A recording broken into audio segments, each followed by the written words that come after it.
This is Grant Lathemore reporting to you live from HGR24, where giants of the industry stand silent but not forgotten. This is an 810L press brake by Chicago. It just got here at HGR24 and they already want it gone. Much like the HOA and my neighbor Dave. But both of these metalheads deserve a second chance. These gears once spun and made great things. Now they sit dreaming of torque.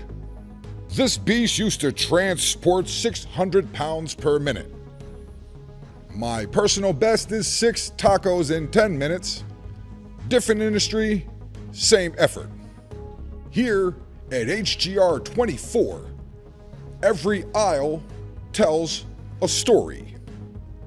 Aisles that whisper of power, steel, and glory. They may also whisper there's some misplaced bandsaw blades here. This has been a live report. I am Grant Lathemore here at HGR24, signing off. Stay strong and stay surplus.